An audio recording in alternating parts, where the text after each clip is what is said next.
দেখতাম রাইতে আমার বোলায়, লাশে আমার বোলায়, এই কান্দাকাটি সিঁড়ি গেছি পারতলে টুল দিয়ে সেইবার লাশ আমি সেলাই করতাম। তো আমি আমার বড়দা আর আমি মিলে ঘরে ঢুকালাম লাশটাকে।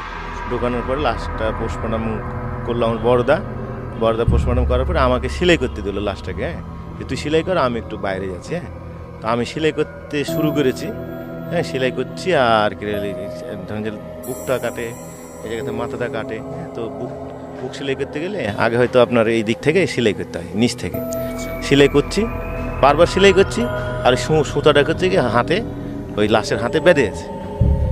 এই 2-3 বার এরকম যখন বেঁধে গেছে আর কি, বাঁধার পরে আমি ওই লাশটার মুখের দিক তাকাচ্ছি, এভাবে তাকানোর পরে আমার একটু ভিতরে কিরকম লাশটা আমার মুখের উপর তাকাচ্ছে, আমার দিকে তাকাচ্ছে। হ্যাঁ, তো আবার আচ্ছা, লাশ কাটতে গিয়ে মনে করেন যে আপনার যখন সেলাই করবেন লাশটা, তো এরকম কি কোনো কিছু আছে যে আপনার ভয় লাগছে বা সেলাই করতে লাগে অনেক সমস্যা? যেমন আহট সিনেমাতে আমরা দেখি যে লাশ কাটতে গিয়ে অনেক রকম সমস্যার সম্মুখীন হয় বা ভয় পাচ্ছে, এরকম কোনো কিছু হয় কিনা? হ্যাঁ, একদিন আমার এই জীবনে এরকম একটা ঘটনা ঘটেছিল আর কি। হ্যাঁ, আমি ধরেন যে পোস্টমর্টম ঘরে এই আমার বড়দা আর আমি মিলে লাশটাকে তুললাম। এই মানে ফুলা লাশ, মানে পুরোপুরি ফুলা লাশ। হ্যাঁ, অনেক দিনকার আর কি, 4-5-6 দিনকার লাশ আর কি, ফুলে টুলে একদম একাকার হয়েছিল। তো আমি আমার বড়দা আর আমি মিলে ঘরে ঢুকালাম লাশটাকে। ঢুকানোর পরে লাশটা পোস্টমর্টম করলো আমার বড়দা পোস্টমর্টম করার পরে আমাকে সেলাই করতে দিল লাশটাকে। হ্যাঁ, যে তুই সেলাই কর, আমি একটু বাইরে যাচ্ছি। হ্যাঁ, তো আমি সেলাই করতে শুরু করেছি। হ্যাঁ, সেলাই করছি আর কি ধরেন যে বুকটা কাটে, এই জায়গাতে মাথাটা কাটে। হ্যাঁ, তো বুক সেলাই করতে গেলে আগে হয়তো আপনার এই দিক থেকে সেলাই করতে হয়, নিচ থেকে সেলাই করছি, বারবার সেলাই করছি। আর সুতাটা করছে কি হাতে, ওই লাশের হাতে বেঁধে আছে। এই 2-3 বার এরকম যখন বেঁধে গেছে আর কি, বাঁধার পরে আমি ওই লাশটার মুখের দিক তাকাচ্ছি, এভাবে তাকানোর পরে আমার একটু ভিতরে কিরকম লাশটা আমার মুখের উপর তাকাচ্ছে, আমার দিকে তাকাচ্ছে। হ্যাঁ, তো আবার চেষ্টা করলাম, না এরকম তো হতে পারে না। আবার লাশটা সেলাই করছি, দেখি আমার হাতে সুতা বেঁধে আছে। বাঁধার পরে আমি ওই লাস্টের সুতা ছেড়ে আমি একটু বাইরে চলে গেছি। বাইরে যাই আমি একটু ভয় করছি। আমি বাইরে চলে গেলাম, যাই আমার বড়দাকে একটু বললাম যে এই ব্যাপার। হ্যাঁ, তখন উনি বুঝতে পেরেছে ছেলে আসলে ভয় খেয়ে গেছে। হ্যাঁ, এখন তো এটা তখন উনি আসার পরে লাশটা খুব মানে ফুলা টোলা লাশ, চোখ টোক বাইরে করা, জিবা বাইর হওয়া ছিল।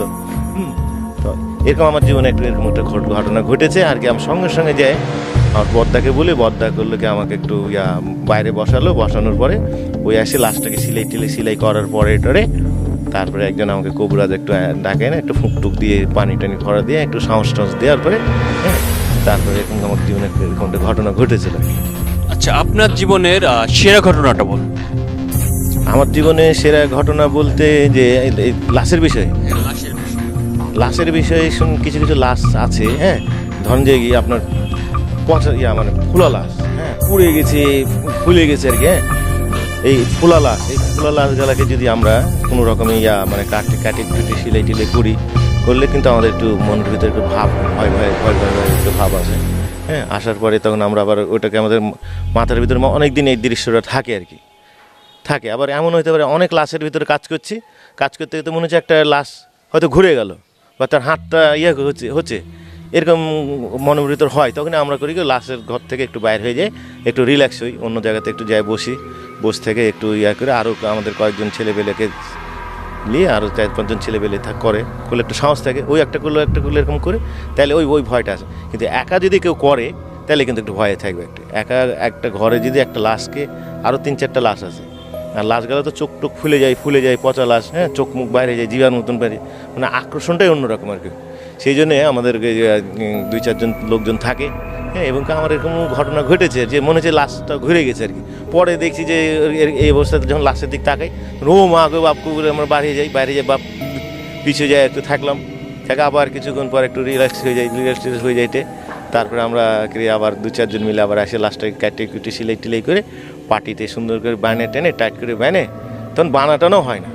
যেহেতু একবার যখন ভয় খেয়ে যায় মানুষ, তখন কিন্তু আর ওই লাশের কাছে সেই ভিড়তে পারে, তখন অন্যজনকে ভিড়ানোর পরে তারপরে লাশটাকে আমরা বাইর করে দিয়ে দিই।